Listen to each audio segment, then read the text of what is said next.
Hi everyone, welcome to church. I'm glad that you are here with us today. We are going to continue our series, Fruitfulness on the Front Line, where Pastor Mark will share the word with Mike Adamson. But before we get to that, why don't you say hello to everyone? Give us a thumbs up or share your comment in the comment section below. One of the great ways to share our service is by sharing it to your own Facebook. So I would encourage you to do so before the service starts. In a couple of weeks' time, we are going to celebrate our multicultural community. So I would love you to stay tuned and join us in that celebration. We are about to worship together. But before we do that, here are some special announcements from Pastor Mark. Friends, I just wanted to take a moment to say a big thank you to everyone for your support for my family. As many of you will know, my wife Patty, her father passed away a couple of weeks ago, and the love and support of our church family has just been overwhelming. Thank you so much for being our spiritual family during this sad time in our lives. I also wanted to say thank you for the support that you've given to my Mad Marks half marathon, which I ran successfully and won last weekend. So thank you so much for your support. We have already raised more than $10,000 because of your generosity, which takes our Corona Relief Fund to more than $20,000, which is just absolutely amazing. Of course, you can continue to give, to make donations to the Relief Fund at any time, and the details are on our website or in our electronic newsletter. But I just want to say a big thank you. Your generosity is already helping people who are doing it tough because of the coronavirus. Thank you so much for your generosity. Good morning, church. Welcome to Sunday. I wish I was there seeing your faces soon, very soon. I hope you've had a good week, and I hope you're ready to enjoy this service with us. Won't you sing with us as we sing King of My Heart? Because He's a good God, isn't He?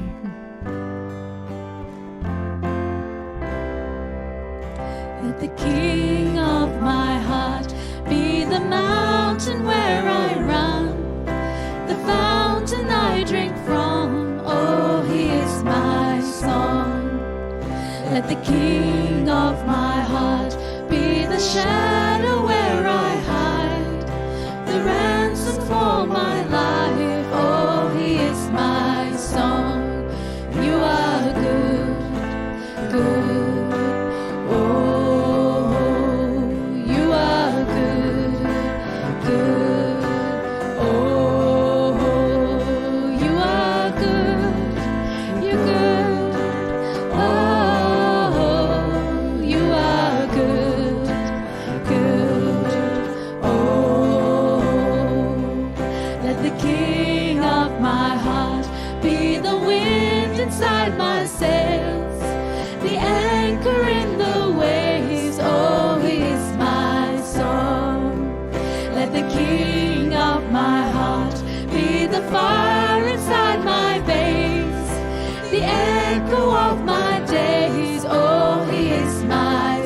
Let's sing it again.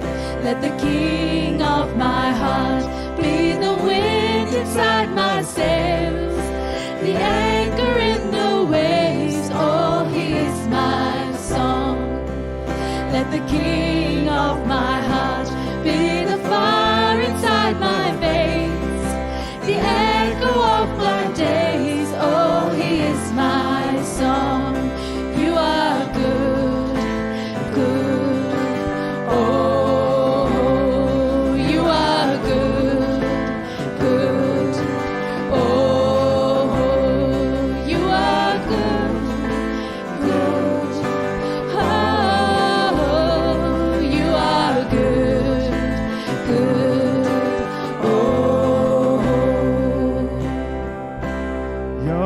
Never gonna let never gonna let me down.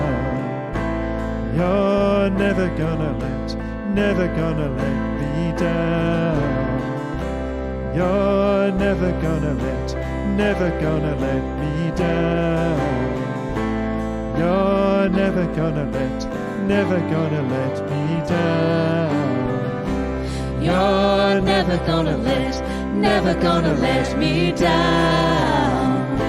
You're never gonna let me down. You're never gonna let me down.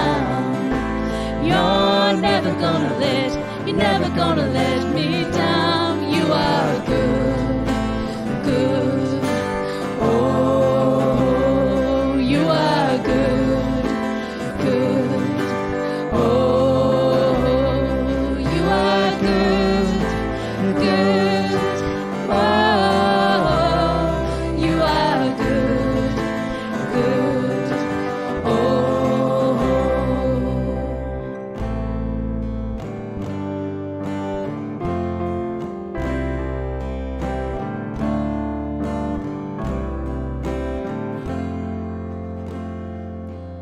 When the night is holding on to me, God is holding on. When the night is holding on to me, God, you're holding on.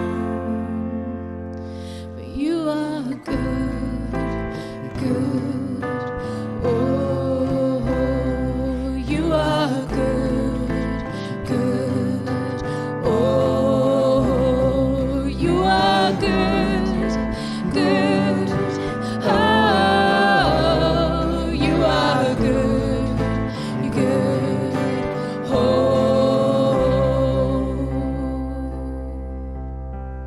Thank you, Jesus.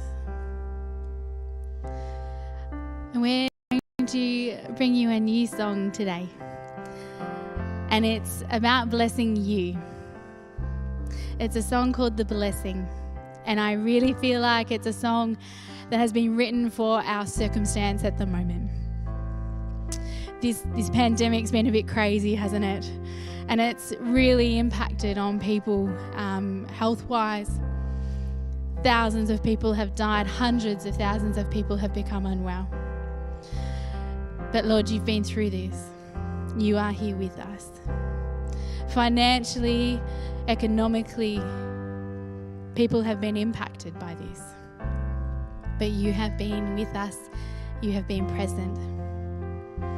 And socially, Lord, this has had a huge impact on us as we socially isolate, as we are separated from our friends and our family, from our colleagues.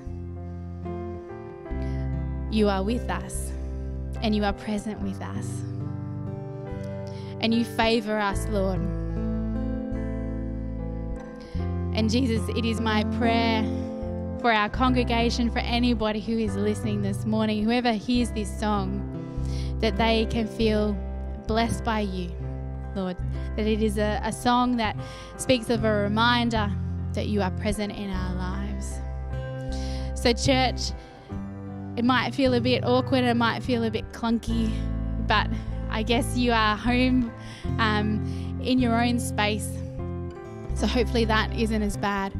But I encourage you just to put your hands out in front of you, close your eyes, and receive this blessing.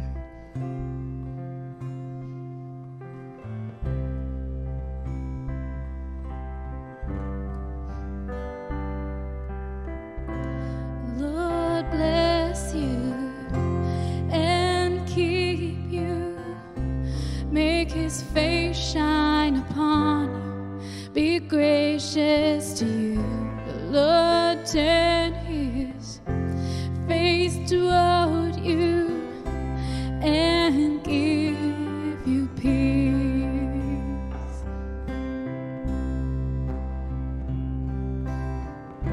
The Lord bless you and keep you, face shine upon you, be gracious to you. Lord, turn his face toward you and give you peace.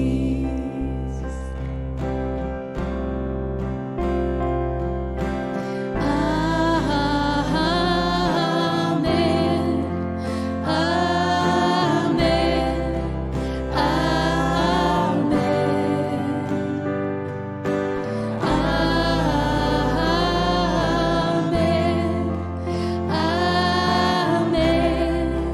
Amen. Lord bless you and keep you, make his face shine upon you, be gracious to you.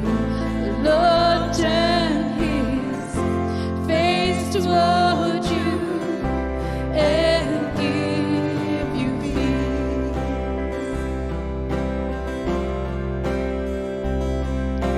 Amen.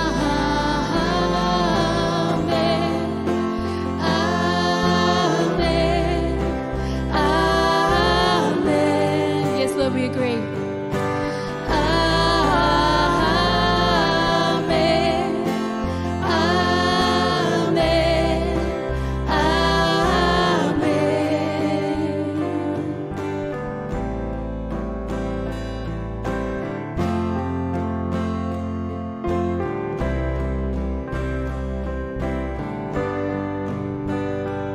May his favor be upon you and 1,000 generations, your family and your children and their children and their children.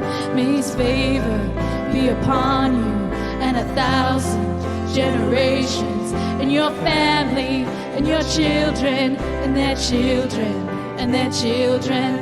May his presence go before you and behind you and beside you, all around you, within you. He is with you, he is with you in the morning, in the evening, in your coming and your going, your weeping, rejoicing. He is for you, he is for you, he is for you, he is for you, he is for you, he is for you, he is for you, he is for you, he is for you.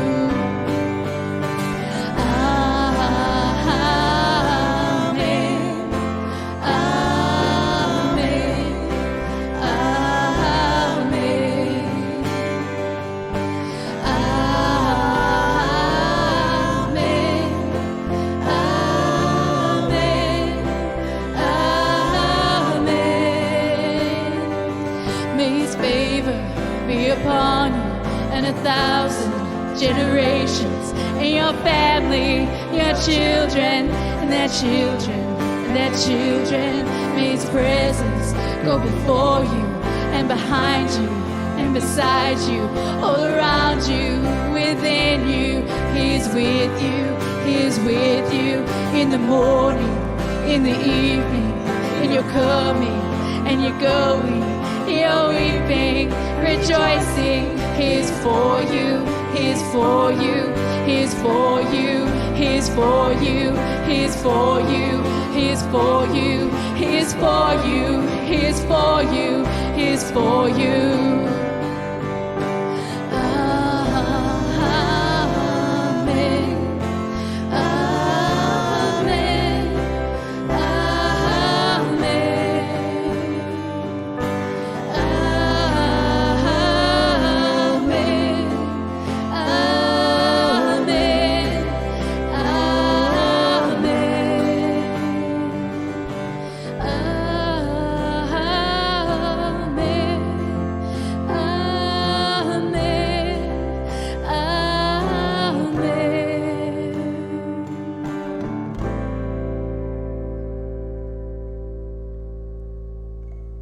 Thank you, Jesus.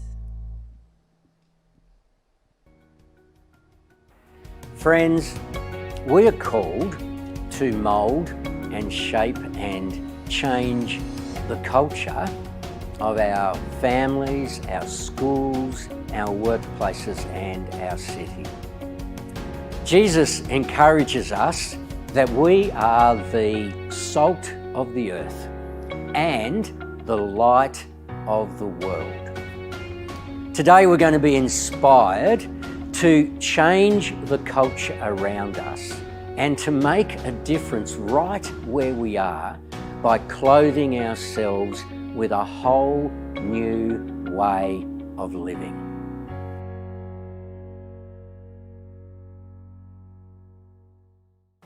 Welcome everyone as we continue our Fruitfulness on the Front Line series, asking questions about how we can make a difference right where we are. Today we are looking at the issue of moulding culture. How can we shape the culture of our families, our schools, our workplaces and our community?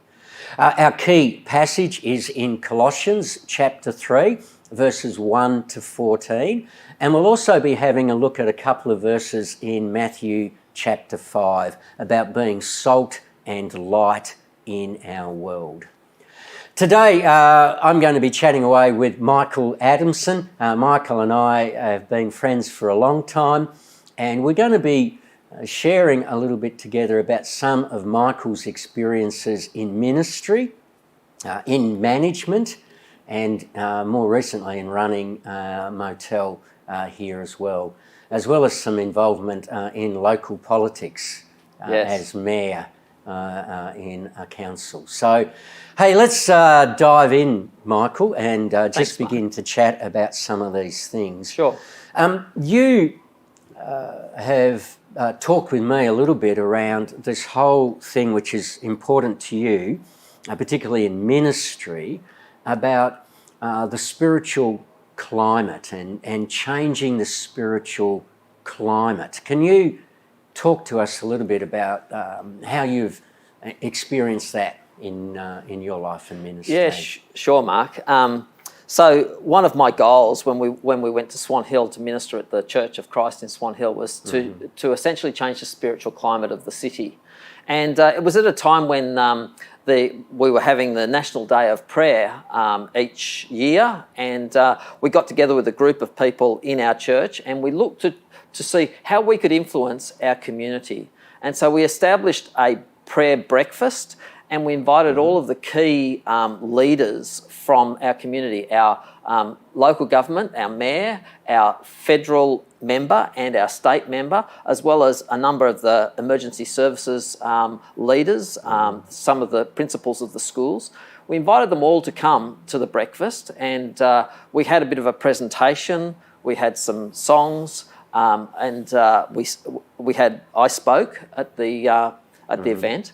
And we talked about the importance of the culture, the Christian culture. And I talked about the fact that we were Western because we were Christian. We were not Christian because we were Western, but we lived in a Western society that was formed by Christian values and Christian ideas and ideals. And that was an important part of the fabric of the society that we were in. And so that was great. And then we prayed for all of those people. So it was a really special and powerful time.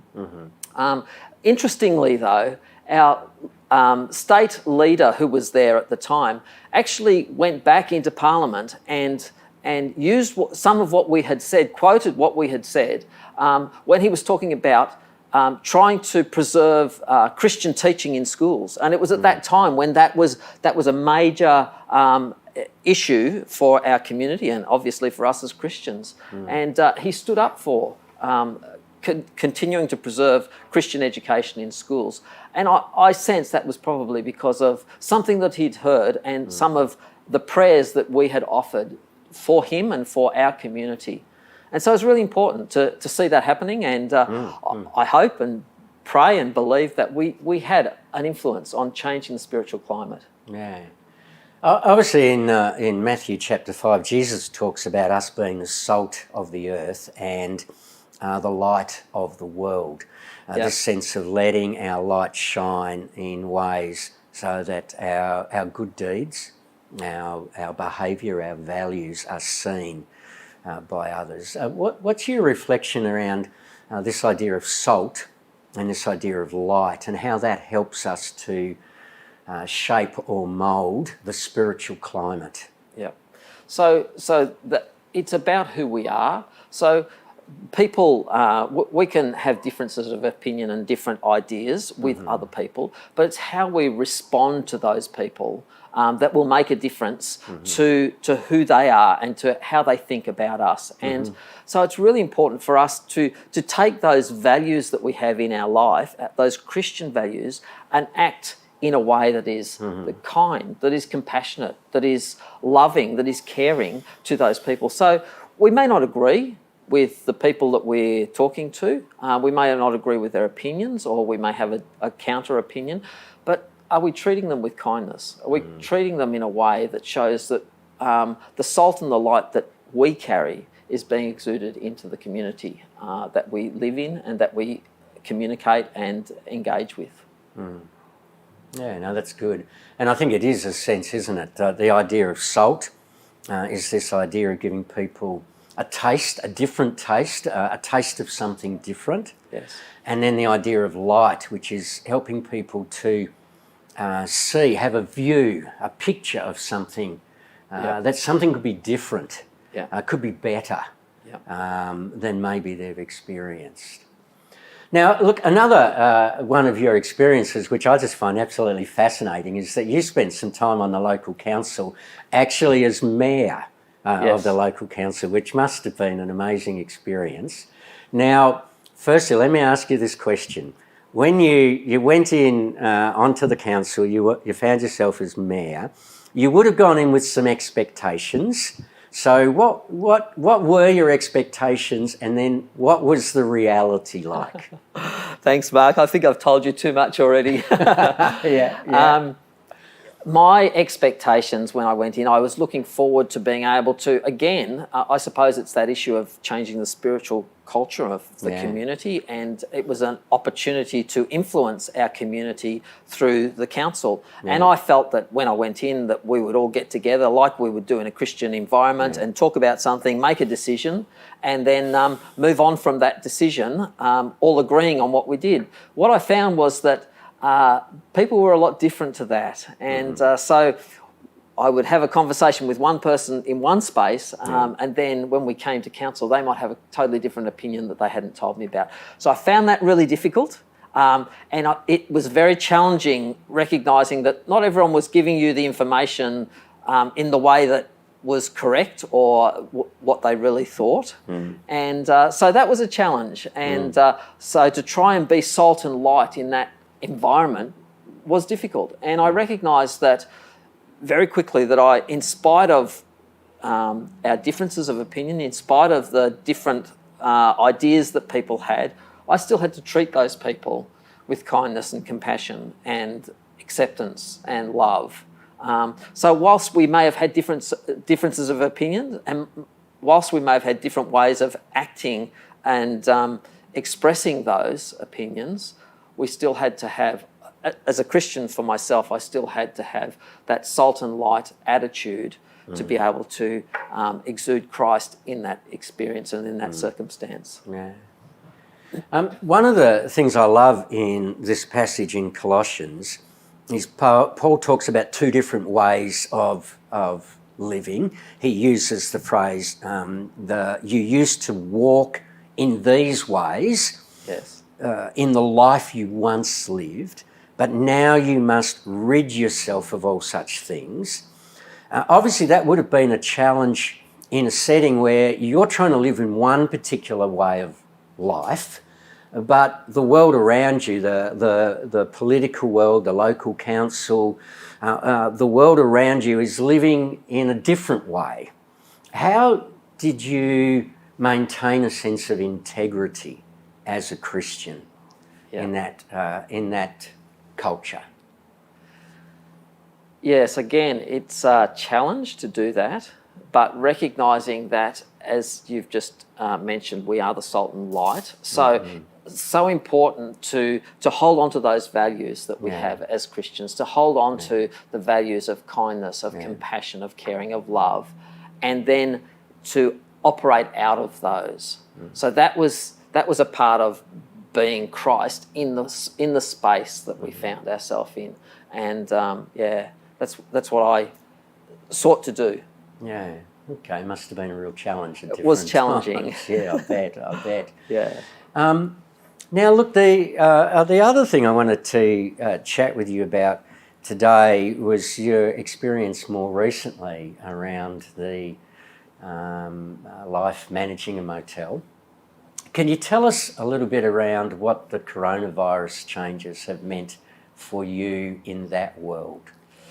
Yeah, so it's been very challenging, Mark, and you feel like, wow, we can't move forward and we can't move back. Where do we go? The business basically has ceased to operate. We still are operating in a skeleton way.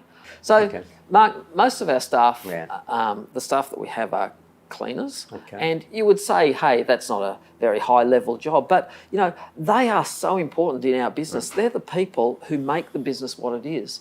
And if you go to a motel, you don't want to go to a shabby or an untidy or an unclean room. So we've told our staff that they are the most important part. They're the most important workers in our business. And if they do a great job, then we have a great business.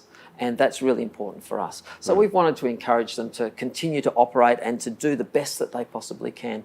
And in spite of the situation, in spite of the coronavirus, we still want to keep those staff on and keep them operating. So we've been able to get JobKeeper. We've also had to make some fairly strong negotiations with banks and with our landlord to make sure that we get some support. But we've tried to do that with integrity. And so far, it's been really positive for us, and we are able to continue to operate as a business. Yeah. But I think one of the things for us, it doesn't matter whether we're in coronavirus or not, it's important to treat people with kindness. And I've got a little saying at the back of that's written at the back of our office, and it says, "We don't have problems, just opportunities." And so we take everything that happens as an opportunity to be able to encourage or to bless or to support people. And, whether it's people coming in now or who've come in since we've started our business, our guests come in with all sorts of different experiences in life. Some of them come in, they've really had a hard time, and they're just, some people come in believing that you're going to be a problem for them. And if we treat them with kindness and gentleness and humility and loveliness, then we see them change, and we see them really feel great about coming and staying in our motel. And that's what we try to do. It's not a problem, it's an opportunity to be able to bless and encourage every person. Great. Hey, one of the key ideas here in this passage is about putting some things off. It's like this picture of changing our clothing, taking some things off and then putting some other things on. And particularly it talks about clothing ourselves with compassion and kindness and humility and gentleness and patience, bearing with each other and forgiving whatever grievances you might have. As you think back around these experiences, so ministry, trying to shape the spiritual climate of the community around your church, being the mayor on a local council and trying to maintain integrity in a culture that's very different to the values that are important to you, managing a motel under pressure when suddenly the whole business model is changed overnight with coronavirus restrictions. How do you put this idea into practice, this idea of being able to clothe yourself with these virtues, compassion or kindness, humility or patience? What are some of your reflections there, Michael? Yep. Well, it's interesting you say that, Mark. I remember travelling in the car with my father-in-law one time, and we were going on a freeway going up a hill, and he was in the right-hand lane, and a car came up behind him and started flashing its lights and tooting. And so my father-in-law quickly got over into the left-hand lane, and the car went past us. And as it went past us, the guy in the car shook his fist at my father-in-law and tooted the horn and raced up the hill past us. And I remember my father-in-law just looked over at them and looked back and said, "Boy, he must be having a hard day today." And when it was all happening, I was stressed, and I was sitting in the passenger seat. And to hear my father-in-law say that, all of a sudden it made me realise that we couldn't change that driver, the other driver's actions and attitudes, but we could change the way that we responded to him. And I think when we think about how we respond to people, if we respond to people with kindness and compassion and humility, that makes a difference for people's lives. And we can't change their experiences, we can't change what they bring to the situation, but we can change our reaction to people. And to become salt and light, to me, to be Christ in the circumstances that I find myself in, is to act with that integrity, to act with kindness, to act with love, to show that to the people, and to in some way be able to change their life because of it. Yeah, I love that that sense, the story of your father-in-law, and in a sense he was able to shape his own responses to others, which you say that's what you're highlighting, but because of the view he took of others. And I'm thinking one of the virtues in this passage is gentleness, and I've been doing a fair bit of thinking about gentleness over the last little while. And one of the things that really struck me about gentleness is it's shaped about a view of others. And when we think about, so for example, a valuable ornament like a vase, we're gentle with that ornament, that vase, because we view it as being both valuable and also as being vulnerable. If we're not careful with this valuable object, we can damage it really easily. And I think that's been really helpful for me when I think about being light to the world, when I think about clothing myself with these things, that it's a key part of that is having a view of others that sees them as God sees them. They are valuable and they are vulnerable as well. So For I sure. think those are really important. And we come with all of our own experiences and our challenges in life with all of the things some things that have hurt us. Some people that we connect with have been through, abusive situations. Some people have had to deal with other people not addressing them appropriately. Their upbringing hasn't been very good. And when we understand that and recognise that their response to us might not be about who we are, it might actually be about some of the experiences that they've had, then it helps us to have a real compassion for that person who's there, in spite of their circumstances and in spite of their actions and reactions to us. Yeah, and even more so in the current climate, of course, when there are people like you who have seen their business really challenged. There are people in employment situations who have lost their jobs, who have seen their hours reduced. There are single parents trying to do homeschooling with their kids, teachers who are trying to go online and then back into the classroom, our wonderful medical professionals who are right on the front line around all the coronavirus and testing and all the changes in the hospitals. How much more should we be able to recognise that pressure, recognise their value, their vulnerability? And in terms of culture, Mark, sometimes we've got to say to ourselves, it's not about me.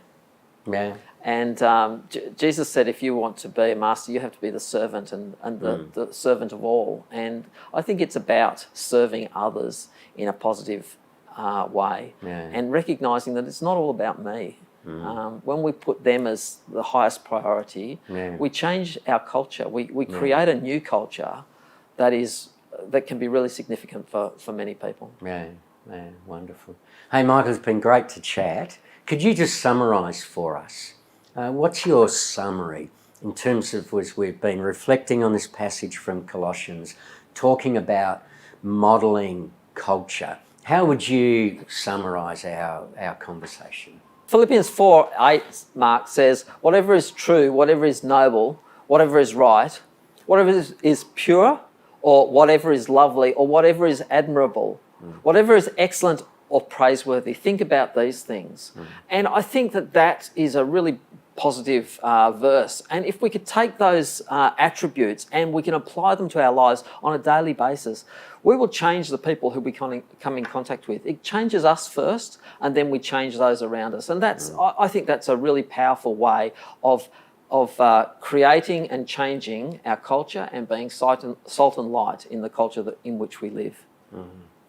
Hey, great, Michael. Look, that's been fantastic. Thanks so much for sharing with us some of your experiences as a minister, as a mayor, and as a manager. Really, really appreciate your thoughts and wisdom today. Thanks, Mark. Thank you so much. Thank you. And friends, thank you for this morning. We're now going to share in a time of communion together. In the Fruitfulness on the Frontline series, this week we get to look at Colossians chapter 3, verses 1 to 11. And this starts with, since then you have been raised with Christ. Isn't that an extraordinary statement, that we have been raised with Christ, right now, not just in the future? And why can this be? It is only based on one thing, that is the death of Jesus Christ.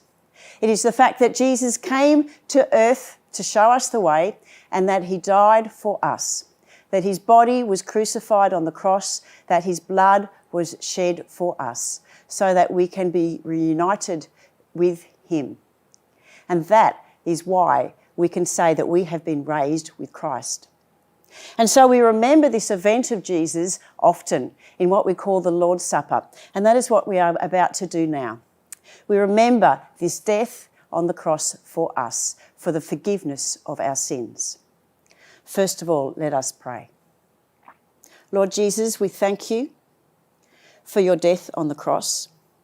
We thank you that your body was killed on that cross and your blood was shed so that we can be forgiven. We thank you so much for this, Lord. And right now, we want to confess our sin to you.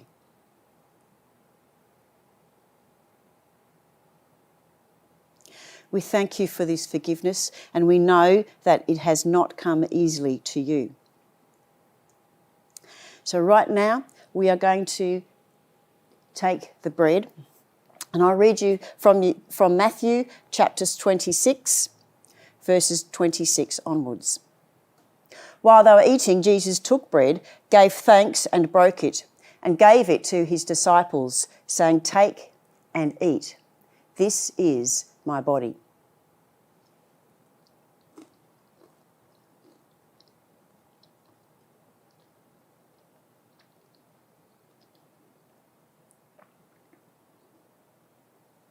Then he took the cup, gave thanks, and offered it to them, saying, "Drink from it, all of you.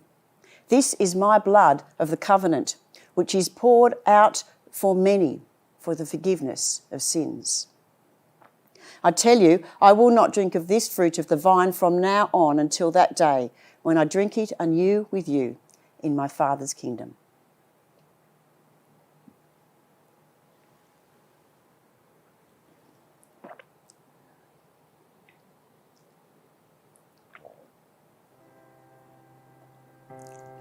And so we remember and give thanks.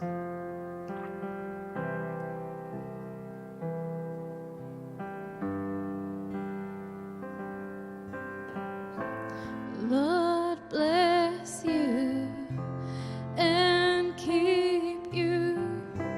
Make his face shine upon you. Be gracious to you.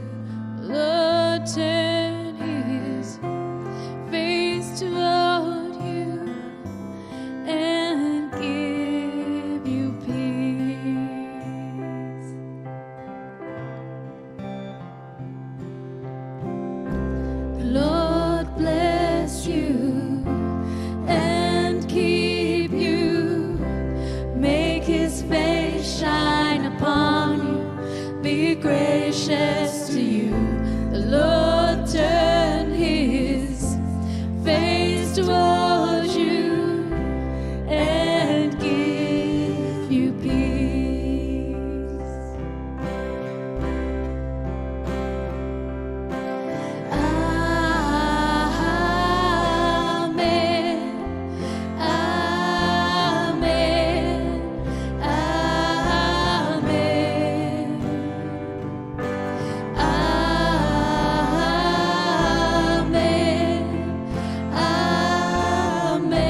Thank you for joining church with us today.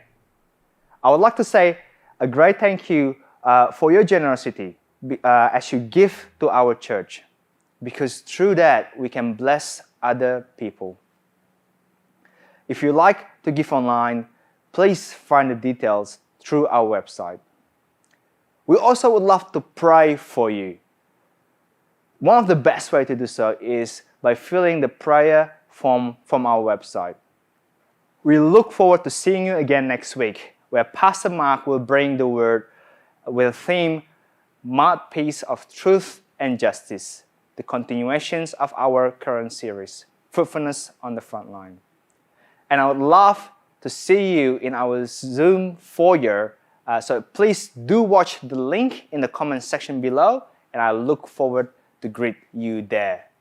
See you next week.